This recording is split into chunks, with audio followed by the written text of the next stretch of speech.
listening to the X-Zone Broadcast Network, www.xzbn.net. Radio's authority on the world of the paranormal and the science of parapsychology, celebrating 25 years of broadcasting around the world and to the great beyond.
The Science of Magic with Gwilda Wiyaka is largely an opinion talk show. All opinions, comments, or statements of fact expressed by Gwilda Wiyaka's guests are strictly their own and are not to be construed as those of the Science of Magic or endorsed in any manner by Gwilda Wiyaka, Relmar McConnell Media Company, its affiliated networks, stations, or employees.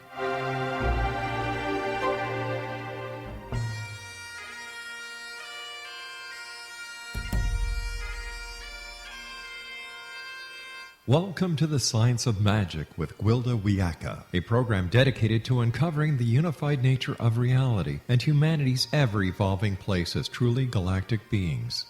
For more information on the Science of Magic with Gwilda Wiyaka, visit us online at www.thescienceofmagic.net.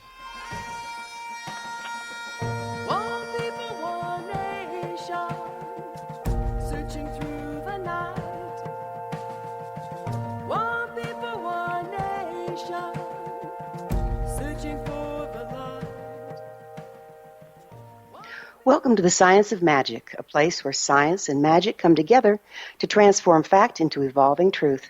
We can be found on our website, www.thescienceofmagic.net. I'm your host, Gwilda Wiyaka. This hour we'll be exploring living from the heart. You're not hearing me, my teacher softly accused. Yes, I am. I'm sitting right here and listening to every word you say, I defended. You're listening with your mind and your history, not your heart, he countered. I've come to realize that what he said was ever so true. We rarely hear each other, even when we're trying to listen. Instead, words of others go into our mind and are bounced around the triggers of our past wounding like a pinball machine. Ancient emotions from former hurts fill our hearts, and communication is not possible. Instead of taking in, we're projecting outwards, superimposing the past onto our present and making a rerun out of our future relationships. I truly believe this is the root of war and violence. There simply is no communication. Just projection of our wounding onto others and attacking them for wearing it. Yet we're all so deeply programmed through damage that it's almost impossible to hear through it. Is there no way out of these illusions that separate us, pitting us against each other? Actually, there's quite a bit we can do to clear our channels of communication. For one, know thyself. The first step to open communication is in knowing ourselves, our triggers, and our wounding. This may sound harsh, but in fact we've all been programmed in one way or another out of our natural expression. True communication can only take place from authenticity.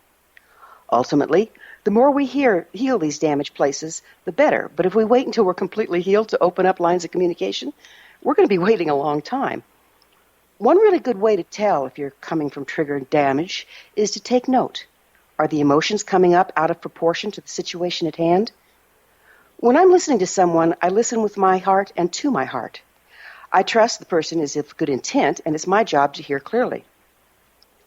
I look at feelings that come up in me as a result of their words to carefully discern if the emotions are from the moment or from my history. I feel the emotions come up to be clear and present. I continue to listen until the speaker is done and then ask for clarification. There are times that the speaker will be projecting blame my way, but I keep in mind that it's not to do with me, but coming from their history. I stay neutral and I don't take it personally. I compartmentalize my own feelings around the encounter to process later, without projecting them back on the speaker. Mindfulness is also necessary. Our words have power. Carefully choosing one's words and using them kindly is of paramount importance. Taking responsibility for our own feelings and not using words of projection or blame is also essential for clear communication. Likewise, being frugal with our words is a far better way of being heard. Then we have sacred space. Using ceremony is a powerful way to set aside our wounding and judgment in order to be available to new input. Most every indigenous society had a protocol for holding council that facilitated clear communication. I use many of these ceremonies to set space and intent when I teach or during my interviews. I find the results to be hugely different than if I do not. Sacred space, forgiveness of self and others, self-mastery, listening with the heart, neutrality, and careful languaging are the keys to hearing and being heard. Our guest this hour is Stephen V. BEYER. His latest book, Talking Stick, Peacemaking as a Spiritual Path, is filled with good information to facilitate peaceful and accurate communication. Steve is a well-known writer and speaker on shamanism and spirituality. He's also a community builder, peacemaker, and carrier of counsel. He's been trained and certified in many areas of circle process, meditation, and nonviolence, and he has often offered peacemaking workshops to a wide variety of audiences. Steve has a law degree and 2 PhD degrees, one in Buddhist studies and one in psychology. I'll introduce Steve and tap his vast knowledge after this short break. You're listening to The Science of Magic. Prior innovative episodes can always be found on our website, www.thescienceofmagic.net.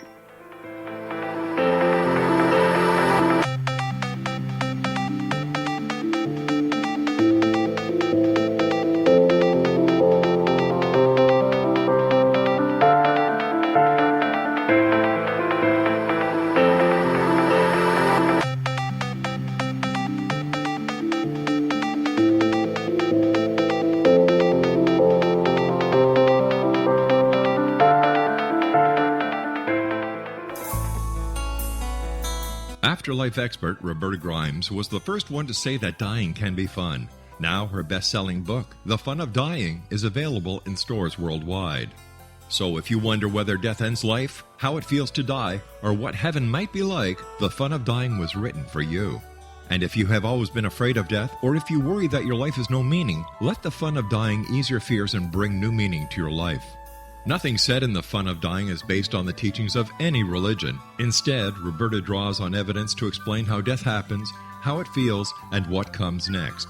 A lot of the best death-related evidence was produced in the first half of the 20th century. When it is put together with recent discoveries, it tells a consistent and amazing story. Roberta Grimes blogs and answers questions at robertagrimes.com. Her wonderful book, The Fun of Dying, is available on Amazon and at stores worldwide wherever books are sold. You're listening to the X-Zone Broadcast Network, www.xzbn.net.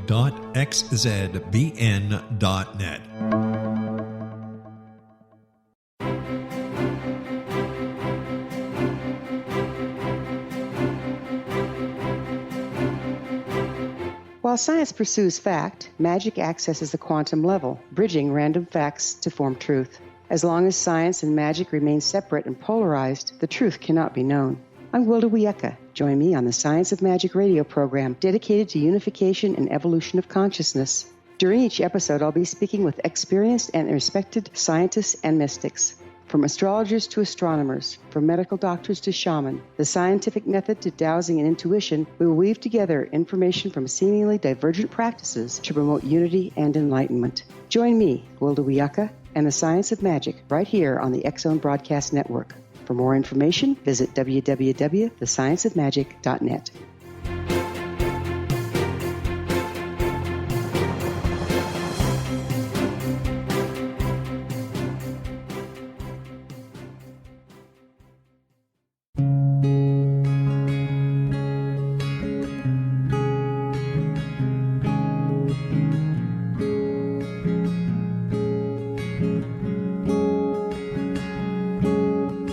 Linnea Starr began to demonstrate a metaphysical connection to the spirit world as a little girl.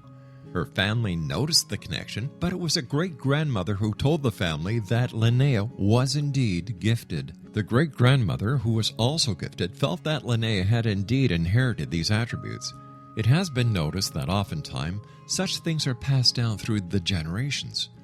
Linnea was also born with a caul, a thin white membrane across a newborn's face. Legend has it that if the baby is born with this caul, the child will have second sight, or what we call psychic abilities. Linnea Starr does past, present, and future, and has the gift of prophecy.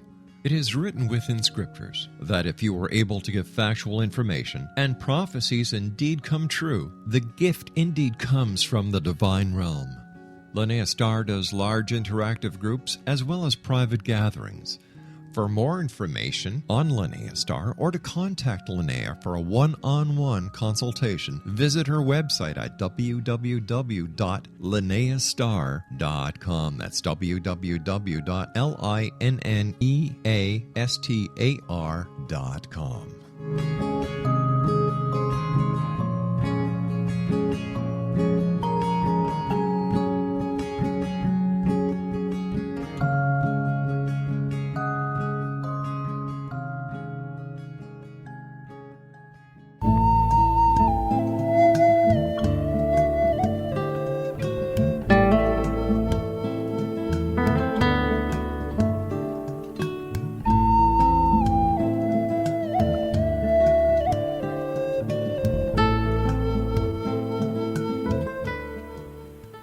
Welcome back. This is the Science of Magic, dedicated to unification and evolution of consciousness.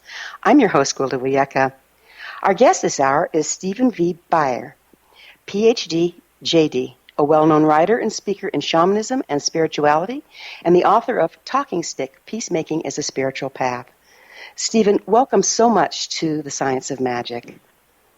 Well, thank you so much, Gwilda. I'm happy to be here. I want to thank you for that beautiful introduction. I really liked that. Your talk at the beginning was, I think, very profound, very moving. Thank you. Well, thank you, and thank you for being here. I've really been excited about our time together and discussing your latest book, and it seems to be a little different than your previous ones that were about plants, I believe, plant medicine. So what inspired you to write this one? In some ways, it comes from the same roots, which is my experiences in the wilderness and studying wilderness survival and thinking about the ways in which indigenous peoples and others survive and even flourish in what to us is a wilderness and to them is home.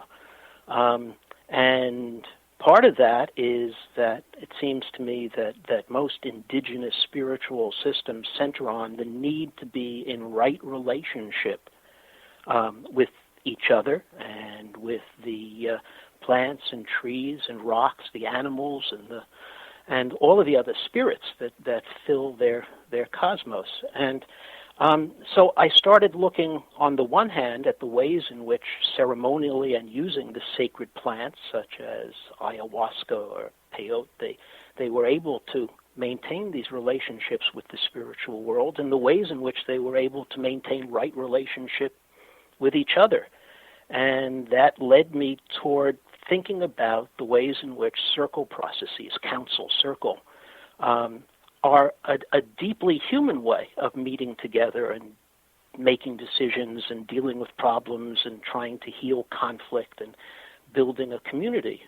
So I started taking some seminars and courses on counsel and on mediation and on spiritual guidance, and I developed my own thoughts and started giving these workshops and seminars all over the place to schools and churches and graduate students and wilderness therapists, and developed this set of ideas about how I think circle can best be used for those purposes, and how being in circle with other people, holding the talking stick, passing the talking stick is a basic component of human spirituality, and is in itself I love a the ceremony of the spiritual talking path. stick, and I use it often, particularly when I'm working with children, but adults need it as badly. Would you mind sharing with our listeners its origin and how it is used?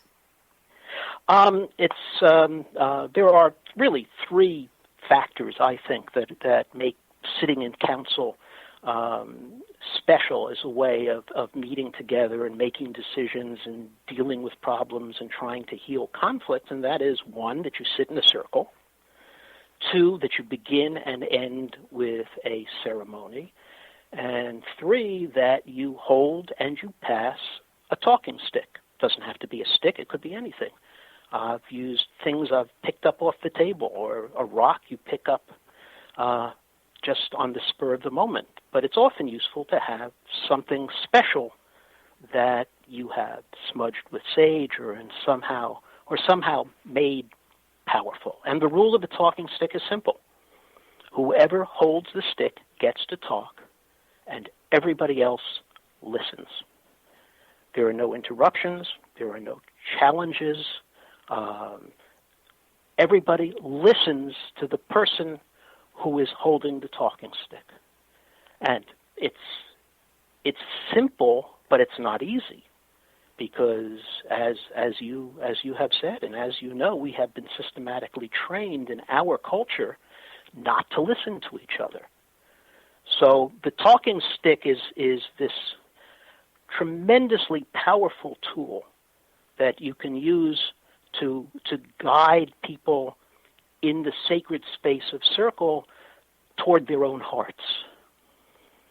It's beautifully put, and I like I said, I just love the ceremony. It works so well, and it's a visual representation of the mindfulness that we need to have in order to listen. So often we're busy thinking about what we're going to say next and not present to listen to what the person is saying.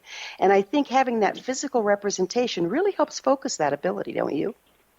I think that's right. I think, and as you said, I have often heard it put that when we think we're listening to people, we're not really listening, we're reloading. Yeah, I like that. And it's true. The talking stick, I think, it empowers the shy. It guides those who would otherwise dominate the conversation. It gives everybody a voice.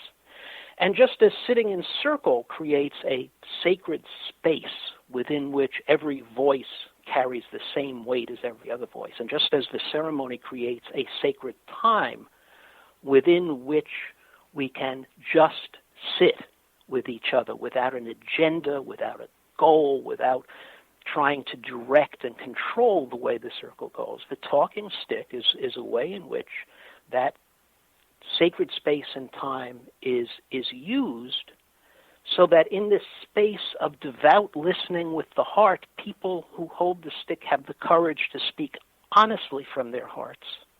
And people who have the courage of the stick, people who have the courage of the talking stick to speak honestly from their hearts, that honesty compels devout listening.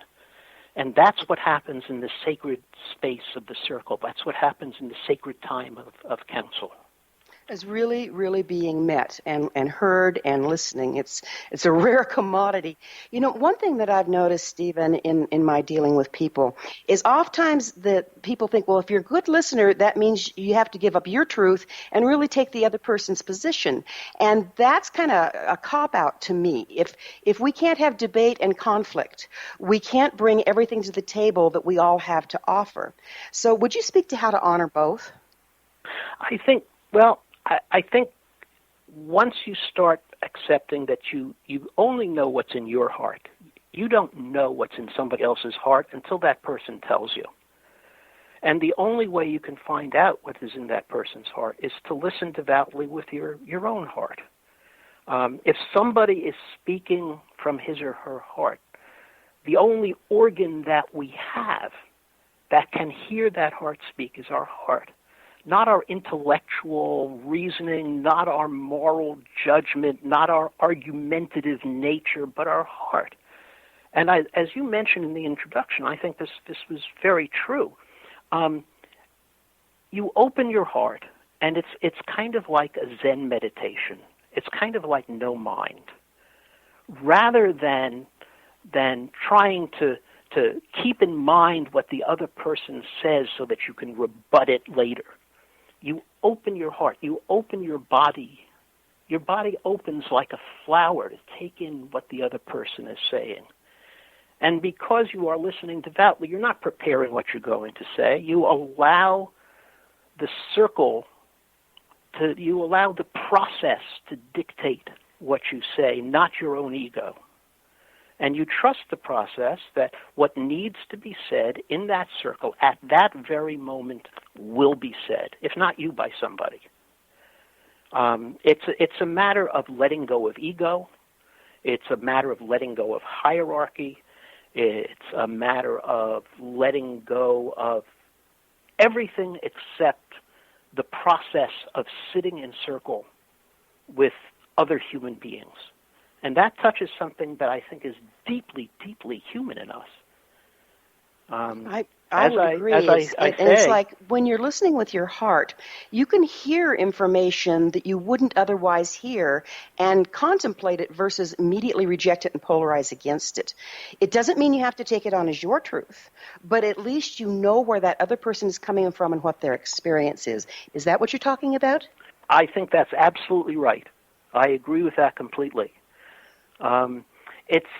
The idea is that there is a wisdom to the circle that is way beyond, 1,000 times greater than the wisdom of any one person in that circle. And you can call it what you want. You can call it collective wisdom. You can call it the spirits. You can call it spirit. But whatever is happening, whoever is speaking, you are listening for the voice of spirit. You are listening for the voice of wisdom, which can come from the most unexpected places, even from you, which is why it's so important it is amazing to watch, get out of the way. When you're in circle, what I've found, Stephen, and correct me if I'm wrong here, but it's like all of a sudden you're one organism. And you don't have to say it all because, like you say, somebody else will say it maybe even better than you would have if it's not yours to say at the time. And in human communication, conflicts do seem to be somewhat unavoidable. So when you're sitting in a circle, what tools do you use for conflict resolution when people start to slide out of their hearts when you're guiding the circle? First of all, let me comment on the term conflict resolution or conflict management. I don't like those terms. I don't like them because they assume that conflict is bad, and therefore it's something that needs to be managed. It needs to be resolved. It needs to be put away.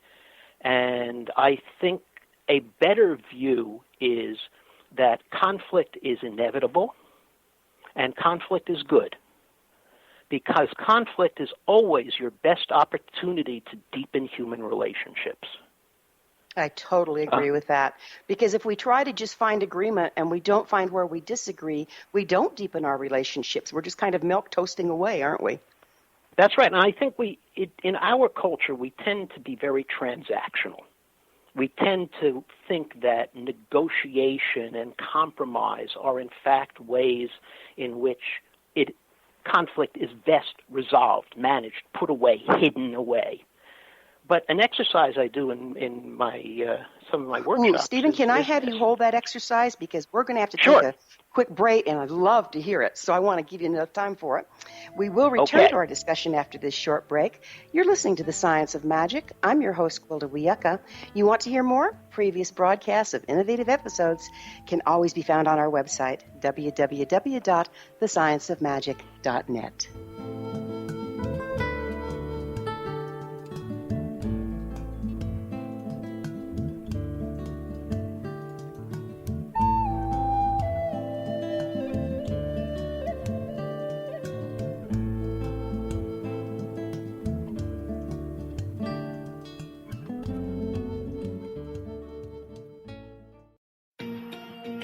Wouldn't you love to know the secret to everything? Well then, meet Dr. Kimberly McGeorge and her cutting-edge breakthrough knowledge that combines science with possibility. Dr. Kimberly brings real-life answers and healing to those open to alternative solutions. She teaches solution-based programs and classes that will change all areas of your life forever. Specializing in conscious creation, intuitive readings, and energy medicine, you can rapidly shift health, relationships, business, and money and abundance challenges quickly.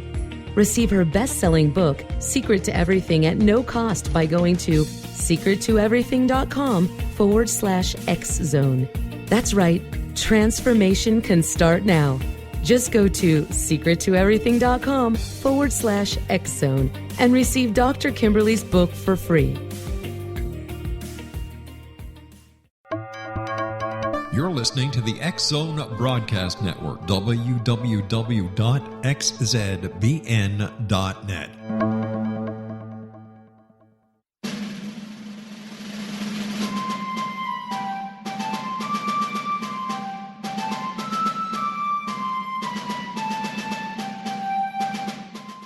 Thomas Jefferson was a Burgess of 27 when he met Martha Wales Skelton, a 22-year-old widowed heiress who was fondly called Patty by her family. They were married on January the 1st, 1772, and they took up residence in a cabin on the building site on top of a Virginia mountain that Thomas had named Monticello.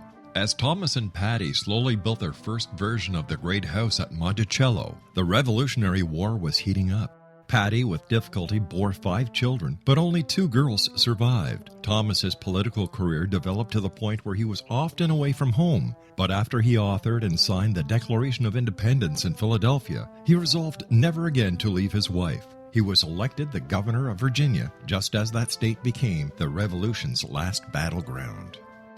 The Revolutionary War ended in 1781, and Thomas gladly retired altogether to my family, my farm, and my books. But Patty continued to want to bear her treasured husband a son, and late in the summer of 1782, she died of kidney failure at the age of 33, 4 months after having borne yet another girl. Thomas was so devastated by her death that he never remarried.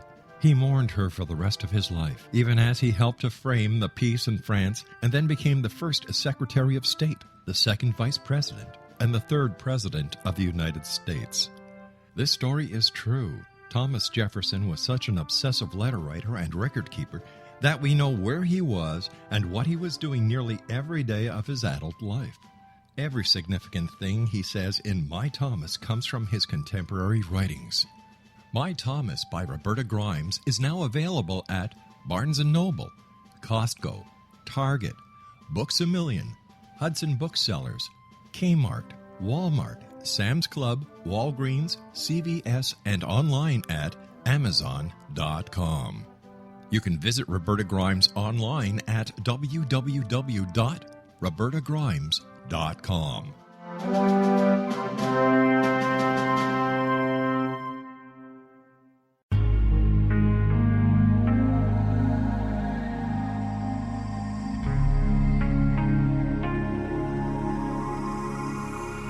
The scientist and the mystic have been on an age-old, relentless search with one thing in common. They seek truth. Their paths converge in the 40,000-year-old practice of shamanism, an ancient science delving to the quantum level of life, facilitating healing, manifestation, and evolution. I'm Gwilda Wiyaka. the founder and director of Path Home Shamanic Arts School, a unique Colorado State certified occupational school training shamanic practitioners and teachers. We also provide classes for empowering personal lives through shamanism. Our certification classes are in week-long segments enabling international participation, and online classes and long-distance shamanic healing sessions are available. Come discover the science of magic in the limitless world of shamanism. www.findyourpathhome.com.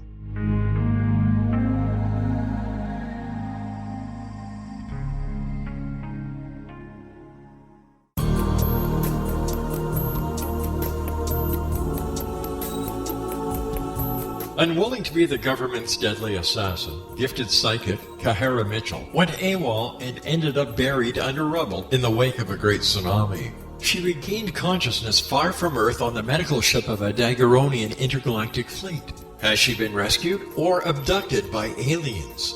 The Chalice of Carrie, Kahira O'Donnell's latest paranormal science fiction romance, is the passionate story of an Earth woman and her destined mates, twin kings from another galaxy. Kahara uses her gifts fighting alongside Lords Rom and Ra in a war that will determine the destiny of galaxies. The Chalice of Carrie by Kahira O'Donnell is now available at KahiraO'Donnell.com or at Amazon.com.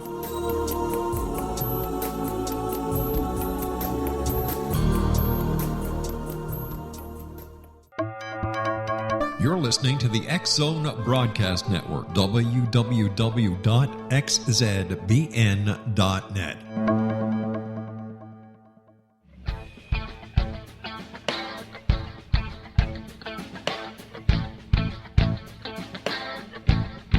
What happened in Benghazi is revealed by Nicholas Genix, author of Obama, Islam, and Benghazi. He informs the American people that President Obama deceived them by advocating a strong foreign policy prior to the 2012 presidential election, and Hillary Clinton supported this deception. As the title infers, there is a connection between Obama, Islam, and Benghazi.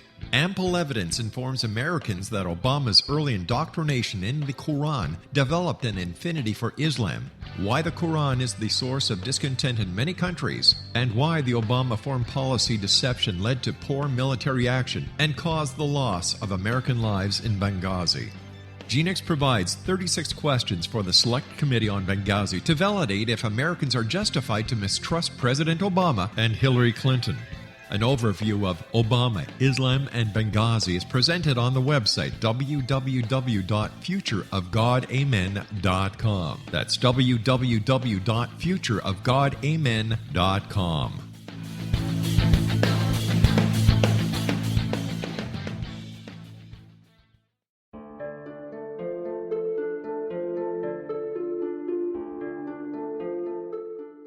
Annie Callahan, dedicated to negotiating a position for Earth within the Daguerrean Coalition, had trained for 3 years to become an Earth ambassador. Yet, the very eve of her arrival at the capital ruling planet, she is claimed as destined mate to an oversized, mating-maddened vamp who swears he will never release her. Lord Aztaran, king of the Macian sector, has waited over 900 years for his destined mate. Having found her as an alpha vamp, he is unable to relinquish Annie, virtually holding her hostage until he can claim her. Yet Macians cannot survive without their mate's love. How could he strip her of her citizenship, her ambassadorship, and her freedom and expect to win her heart? With All That I Am by Kahira O'Donnell is the latest book in this exciting series, The Daguerrean Chronicles, guaranteed to keep readers coming back for more. With All That I Am by Kahira O'Donnell is available on Amazon.com and KahiraO'Donnell.com.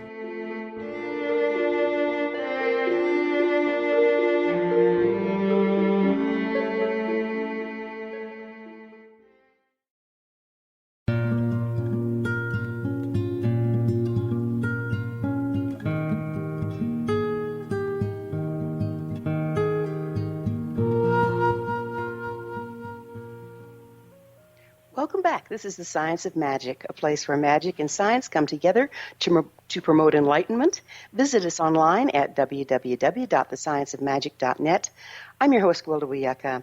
Our guest this hour is Stephen V. BEYER, Ph.D., J.D., a well-known writer and speaker on shamanism and spirituality, and the author of Talking Stick, Peacemaking as a Spiritual Path. His website, www.singingtotheplants.com. Stephen, welcome back, and you were just about to share with us a procedure that you use. Well, I've got two. I've got a short one and a longer one. Let me try the short one because I don't want to run over time, but this is a very simple exercise. You and a friend have an orange, and you have to share the orange. It's no good to cut the orange in half, and each of you gets half the orange, because then you're not getting an orange, you're getting half an orange. You have to come up with a way where you both get the whole orange. That's the task. And when I've given that in my workshops and seminars, people come up with wonderful ideas. They come up with the idea that they stud the orange with clothes and hang it in the kitchen so that it smells good. They get the idea of taking the seeds from the orange and planting them so that they have orange trees. They have the idea that they'll take the orange skin and grate it and make orange muffins with it. In other words, people are able to come up with ideas when there is a conflict that doesn't involve each person getting less than a whole solution. And that whole solution is always a deepening relationship between the two people. Always what happens is that when people work together in order to meet a mutually unmet need, like the need to share this orange, then their relationship deepens. It has nothing to do with conflict management. It has nothing to do with compromise. It has nothing to do with getting half an orange rather than a whole orange. It comes up with ways in which people work together to meet mutually unmet needs. I have another exercise if you're interested.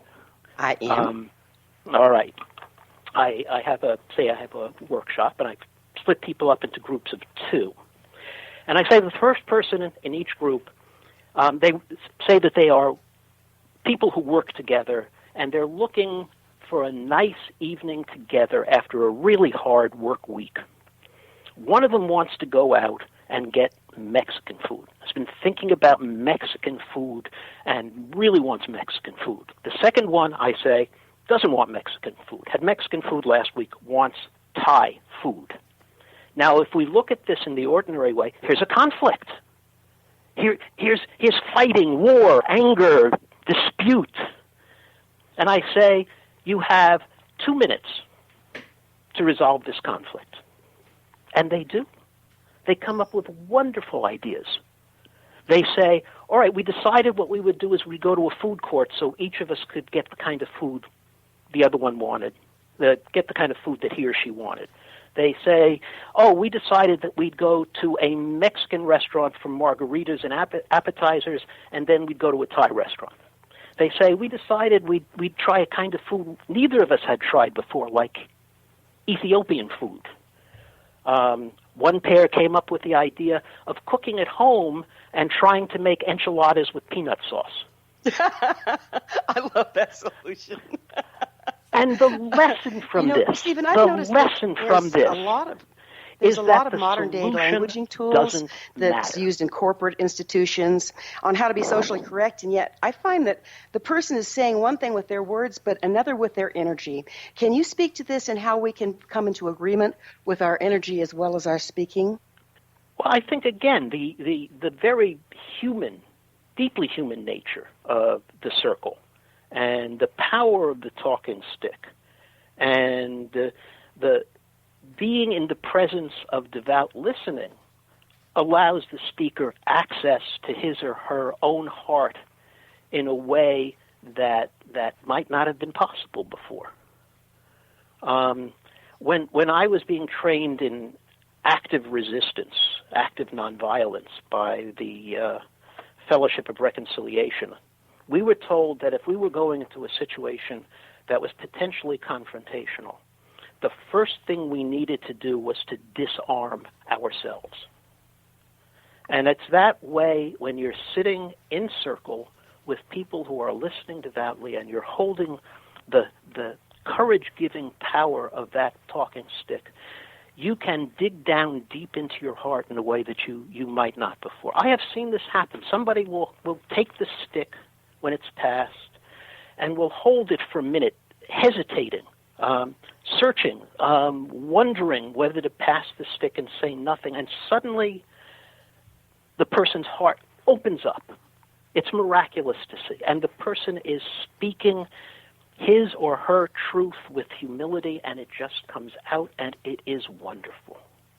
And I think that, again, is the power of the circle. That's the power of the talking stick. It is the power of spirit speaking through that person and having that person speak that person's truth with humility at that moment. It's the power of ceremony, too, isn't it? Because you've created a space in which this can happen, and we can operate as an organism. So what's the proper role for the mind in heart-centered communication, Stephen? Well, that's a good question.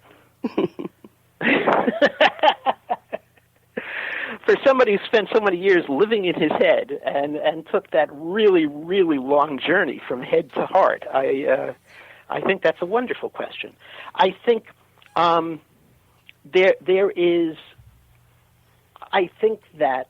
Well, I'm struggling here because that's a damn good question. Am I allowed to say that word? I think so. I think the mind has a very small role to play. I think that the mind tends to obstruct this communication rather than to facilitate it. Now, it comes into play later. Sometimes after a moving, open-hearted circle, you walk away and you say, what just happened there? That was amazing. Or you come back down, and after people have spoken their truths, and you need, for example, to find a way forward, you need a practical way to implement what decisions were made, or people have come to an agreement about how they're going to heal a conflict, then the mind can come into play with the practical things that you need to do. But I think for most of us who in our culture, we live in our heads so much, I think that's something that needs to be overcome. And in the circle itself, I think that the constant chatter in our heads of criticism of what other people are saying, the constant chatter of thinking about what we're going to say, the constant worry that we're going to have nothing to say, the constant fear of judgment if people don't like what we're going to say, all of that has to be swept aside so that your heart can just open up and spirit can speak through you. That's beautifully put, Stephen. You're a carrier of counsel. From what tradition or traditions, and would you mind explaining what that means? Well, it's a term that's used rather loosely. I've been trained in counsel processes by the Ojai Foundation. I've been trained, I don't have the list in front of me, but I've taken a lot of trainings in various kinds of circles as well as in mediation and other kinds of conflict resolution, as it's usually put. But this is basically something that I developed on my own. It's the result of years of holding circle and sitting in council with hundreds and maybe thousands of people by now, and bringing to it, I think what is a little bit different about my approach is twofold. I think if you read a lot of books on circle or counsel or on conflict resolution or on restorative justice, they tend to be very practical. And I don't think they, for the most part, spend enough time thinking about the sacredness of what happens in a circle, the spiritual nature of what happens in a circle, even under the most adverse of conditions, say people who have been in bloody inter-ethnic conflict for generations. There is something deeply spiritual that happens there, because There you are is, in and sacred I space really and want to pick up sacred on the time. sacredness of the circle, but we're going to have to take another short break, Stephen. We'll be back on the flip side of this short break. You're listening to The Science of Magic, the place where altruistic professionals of science and the esoteric create common ground for the betterment of our world.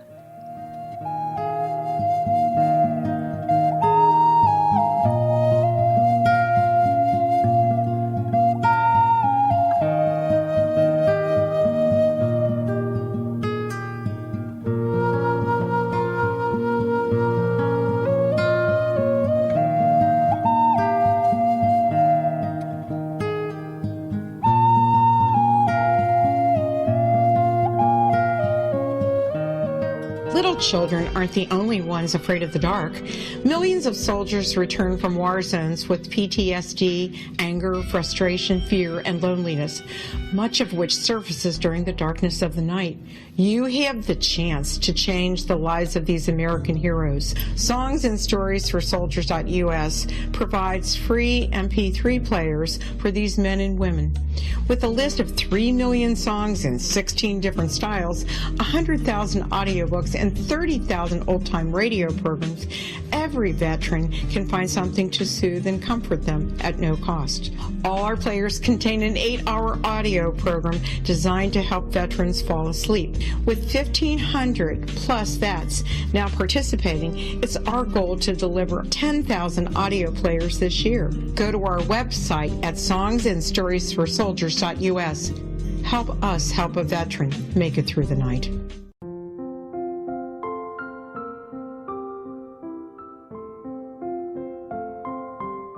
I am Dr. Carl O'Helvey, founder, president of a new cancer foundation focusing on evidence-based physical, mental, and spiritual interventions, including natural cancer cures, prayer, meditation, affirmations, nutrition, and other related holistic cancer prevention and cure modalities.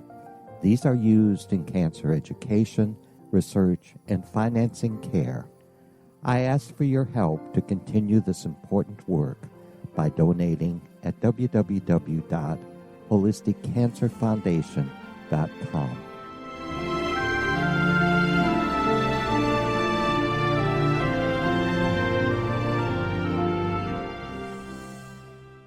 You're listening to the X-Zone Broadcast Network, www.xzbn.net.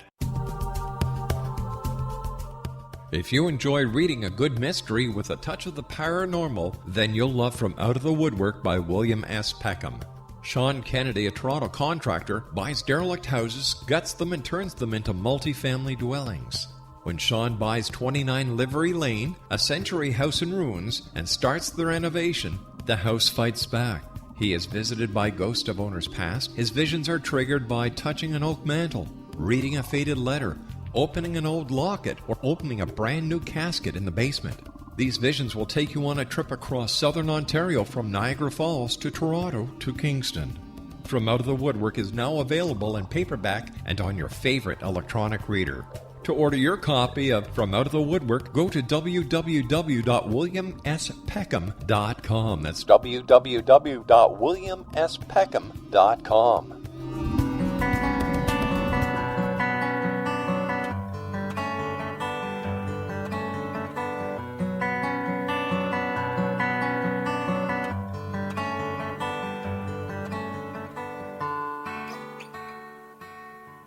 Welcome back. This is The Science of Magic, bringing together gifted people of service to our world. Our website is www.thescienceofmagic.net. I'm your host, Gwilda Wiyaka. Our guest this hour is Stephen V. BEYER, Ph.D., J.D., a well-known writer and speaker on shamanism and spirituality, and the author of Talking Stick, Peacemaking as a Spiritual Path. His website, www.singingtotheplants.com. Stephen, you were just speaking about the sacredness of the circle and how it facilitates true communication. Before I so rudely interrupted you with a break. I think I sort of finished what I was going to say. Okay. I think if there is a message I want to give to your listeners, it is try it. Get a talking stick. Pass it around. Sit in circle. Open with a ceremony. Sit in sacred time and just speak honestly to each other. You can have what's called a talking circle, which has no purpose other than people speaking what's in their hearts at that moment.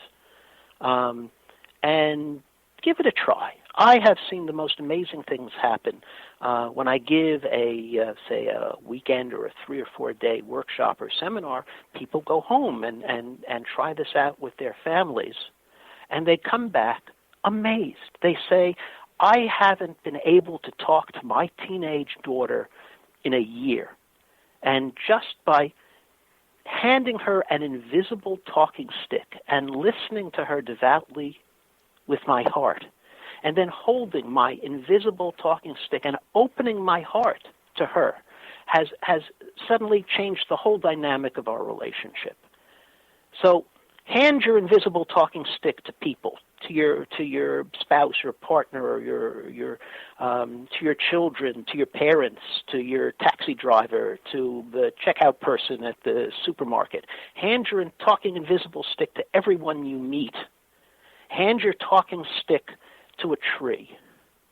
Hand your talking stick to the stars.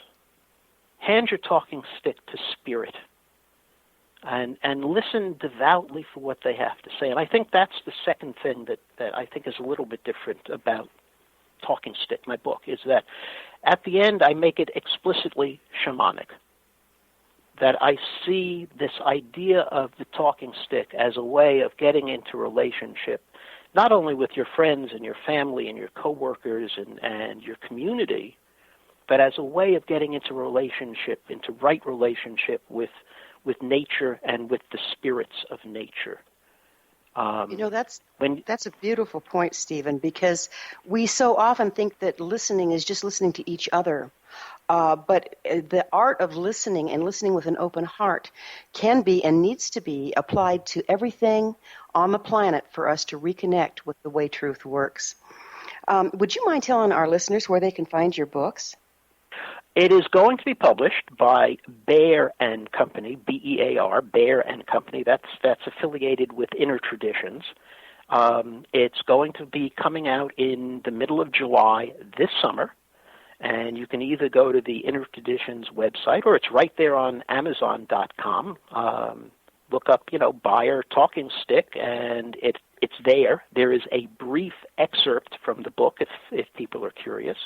I've also just started a Facebook group, Talking Stick, where the idea is to have discussions about circle processes, about counsel, about peacemaking, about mediation, about how we can bring peace to our families and workplaces and communities and courts and schools, and please join in and start a discussion or participate in a discussion. But if you want to get the book, which I encourage you to do, go to Amazon.com and look it up, and it should be available the middle of the summer. Well, great. Well, speaking of which, I have a tough one for you. Here's a deep subject, and we only have a little bit left, but I'm going to let you dive in. What do you think it's going to take to bring peace to our world, Stephen?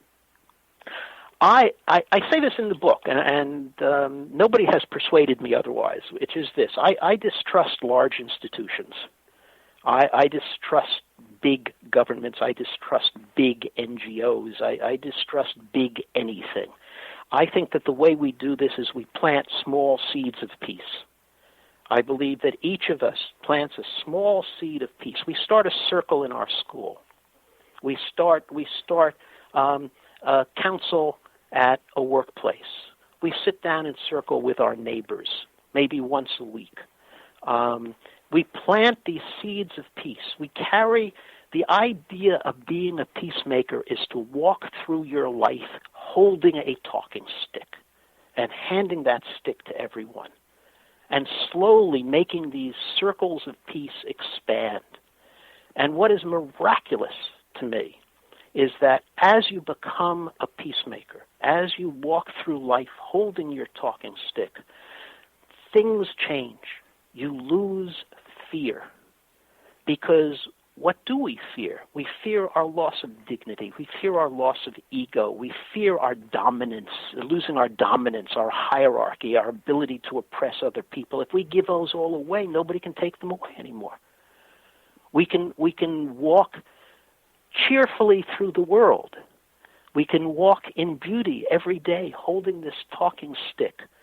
And everyone we hand that invisible talking stick to, everyone who comes with us and sits in a physical circle with us in sacred time and sacred space, carries away a little bit of that peace. And slowly these circles expand. So basically you're saying live every moment and every day coming from your heart rather than your mind and your ego?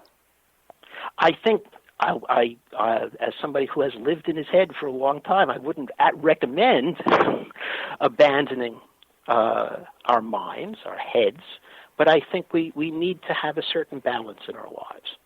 I think that it's between the heart and the head there has to be, I think, a dynamic balance.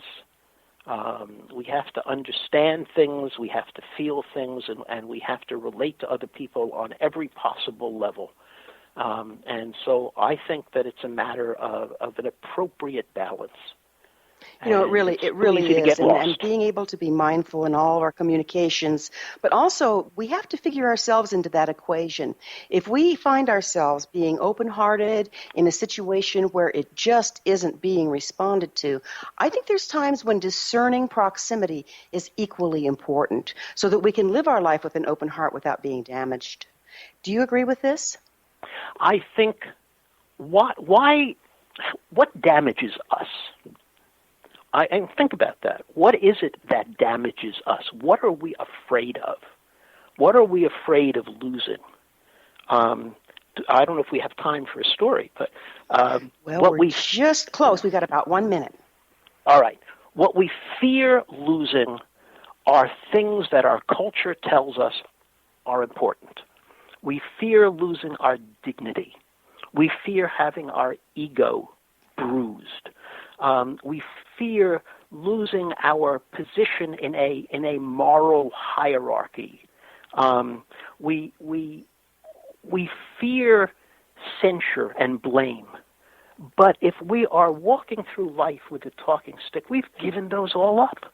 We've given up the concept of hierarchy. We've given up the hierarchy that human relationships are transactional rather than transformational. We've given up the idea of punishing other people or other people punishing us. And if we've given those all up, what can anybody do to us? You know, that's a beautiful point. What can they take away? Time has flown, and I'm afraid we're out of it. Stephen, thanks again for joining us on The Science of Magic. This has been The Science of Magic. Remember, you can always listen to past thought-provoking episodes on our website, www.thescienceofmagic.net. Until next time, dear ones, may you be blessed with knowledge, comforted with love, and live in peace. Searching through the night.